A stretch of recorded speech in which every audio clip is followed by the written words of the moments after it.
राधे कृष्णा दोस्तों। तो चलिए हम आज की कहानी को शुरू करते हैं। हमारी आज की कहानी नमक और वास्तु का रहस्य। नमक से लोग इतनी जल्दी अमीर कैसे बन जाते हैं? हमारे रसोई घर में मौजूद नमक खाने के जायके को बढ़ाने के अलावा वास्तु शास्त्र में भी विशेष महत्व रखता है। जितना उपयोगी नमक खाने में होता है, उतना ही नमक के उपाय घर में सुख शांति बनाए रखने में सहायक होते हैं। वास्तु शास्त्र के अनुसार नमक से सकारात्मक ऊर्जा का संचार होता है और घर में सुख समृद्धि बढ़ाने में भी सहायक होता है। वास्तु के अनुसार नमक को कभी भी धातु के किसी बर्तन में नहीं रखना चाहिए। नमक को हमेशा कांच के जार में ही रखना चाहिए। ऐसा करने से घर में सुख और शांति बनी रहती है और घर में कभी भी धन की कमी नहीं होती। दोस्तों, आइए जानते हैं नमक के उन उपायों के बारे में जिनसे लोग इतनी जल्दी अमीर बन जाते हैं। नंबर 1, तंत्र शास्त्र में कहा गया है कि नमक नकारात्मक ऊर्जा को नष्ट कर सकारात्मक ऊर्जा को अपनी ओर आकर्षित करता है। कुछ लोग तो वशीकरण के लिए भी नमक का बहुत उपयोग करते हैं। तंत्र शास्त्र के अनुसार अगर नमक को कुछ नियम के साथ प्रयोग किया जाए तो यह आपको रातों रात अमीर बना सकता है। नंबर 2, ज्योतिष शास्त्र के अनुसार नमक को चंद्र और शुक्र ग्रह प्रतिनिधि माना जाता है। नमक को यदि आप किसी स्टील या लोहे के बर्तन में रखते हैं तो यह चंद्र और शनि का मिलन होगा, जो कि बहुत ही घातक सिद्ध होता है। यह रोग और शोक का कारण बन जाता है। नमक को किसी प्लास्टिक के पात्र में भी नहीं रखना चाहिए। नमक को सिर्फ कांच के पात्र में ही रखने चाहिए। इससे रखने से यह बुरा असर नहीं आने देता है। नंबर 3, यदि आपको कोई व्यक्ति पसंद नहीं है तो उसका नमक ना खाएं। किसी पापी पुरुष के यहाँ का नमक तो कदापि न खाएं, अन्यथा आपका जीवन भी उसी के समान होने लगेगा। हर कहीं का नमक या नमकीन न खाएं। इस बात का हमेशा ध्यान रखें। मजबूरी में या दबाव में भी किसी का नमक मत खाइए, इससे आपका बड़ा नुकसान हो सकता है। नमक उसका खाइए जिनके संस्कार अच्छे हों और जो धर्म समस्त आचरण रखता है या करता हो। नंबर 4, नमक और कांच दोनों को ही राहु का कारक माना जाता है। इसीलिए यदि आप नमक को कांच की प्याली में भरकर शौचालय या स्नान घर में रखेंगे तो वहां से नेगेटिव एनर्जी का नाश होता है, क्योंकि राहु का सबसे ज़्यादा दुष्प्रभाव बाथरूम से ही होता है। इसके अलावा इस उपाय से वहाँ मौजूद सूक्ष्म कीटाणु भी नष्ट होते हैं और बुरी शक्तियाँ दूर होती हैं। हर माह कटोरी का नमक बदलें और पुराने नमक को फेंक देना चाहिए। नंबर 5, नमक घर से नकारात्मक ऊर्जा दूर करने का काम करता है। इसके लिए घर में पोछा लगाते समय पानी में चुटकी भर नमक मिला दें।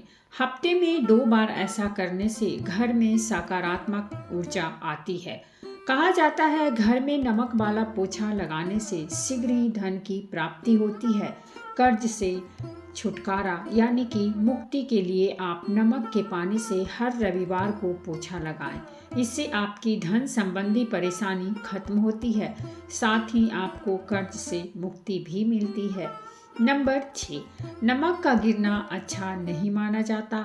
बुल्गारिया, यूक्रेन और रोमानिया जैसे देश में इसे दुर्भाग्य और विवाद का सूचक समझा जाता है। हमारे धर्म शास्त्रों में भी इसका गिरना अशुभ माना गया है। नमक के गिरने से चंद्रमा और शुक्र दोनों कमजोर हो जाते हैं। नंबर 7, नमक को कभी भी किसी व्यक्ति को अपने सीधे हाथ से नहीं देना चाहिए। कहते हैं सीधे हाथ से नमक देने से इंसान से आपकी लड़ाई हो जाती है। रात को सोने से पहले नमक के पानी से हाथ पैर धोने से अच्छी नींद आती है। साथ ही राहु केतु का दुष्प्रभाव भी कम होता है। तंत्र शास्त्र में दरिद्रता दूर करने और बरकत के लिए नमक का टोटका बहुत असरदार माना जाता है। इसके लिए नमक को कांच की प्याली में भरकर उसमें 4-5 लौंग डाल दें। ऐसा करने से घर पर लक्ष्मी माँ की कृपा बनी रहती है और धन में दिन दूनी रात चौगनी बरकत होती है। नंबर 8, कई बार बिना किसी वजह के मन में बेचैनी होने लगती है। इसके चलते व्यक्ति मानसिक चिंता और तनाव में गिर जाता है। इस स्थिति में अपने एक हाथ की मुट्ठी में नमक लेकर अपने ऊपर से 7 बार फिराएं और उसे वॉश बेसिन में बहाकर थोड़ी देर पानी बहने दें। कुछ ही देर में बेचैनी बिल्कुल दूर हो जाएगी। नंबर 9, पति पत्नी में अक्सर झगड़ा होता है या घर में तनाव रहता है तो नमक का यह टोटका आजमा कर देखें। एक कांच की कटोरी या गिलास में सेंधा नमक डालकर इसे अपने बेडरूम में रख दें। रूम में रख दें।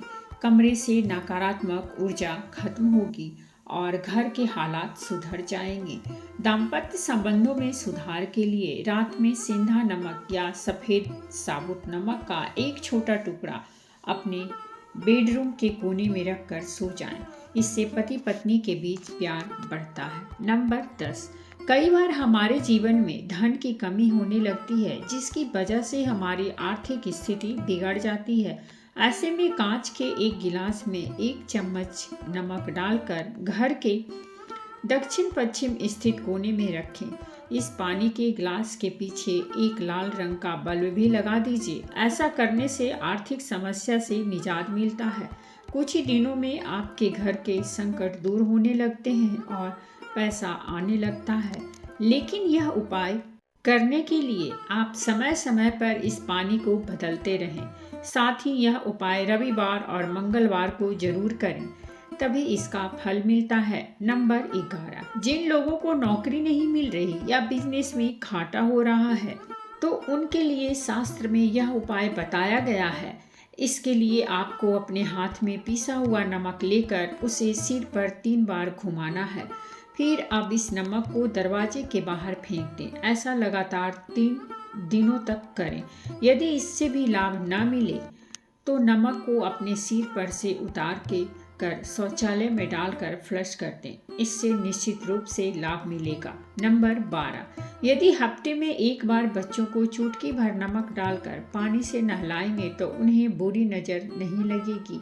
इसका वैज्ञानिक कारण भी है कि ऐसा करने से उन्हें एलर्जी से संबंधित कोई भी बीमारी नहीं होगी। इसके अलावा यदि आपको या किसी बच्चे को किसी की नज़र लग गई हो तो 7 बार 1 चुटकी नमक उसे ऊपर से उतार कर उसे बहते पानी में बहा दें। इससे नज़र दोष दूर हो जाती है। नंबर 13, अगर कोई लंबी बीमारी से ग्रसित है तो उसके सिरहाने कांच के एक बर्तन में नमक रखें। 1 सप्ताह बाद उस नमक को बदलकर दोबारा नमक रखते हैं। धीरे धीरे सेहत में सुधार होने लगेगा। इस उपाय के साथ चिकित्सीय परामर्श भी लेते रहें। दिवाली से पहले धनतेरस पर नमक खरीदा जाता है, लेकिन क्या आप जानते हैं कि धनतेरस वाले दिन नमक खरीदना भी बेहद शुभ माना जाता है।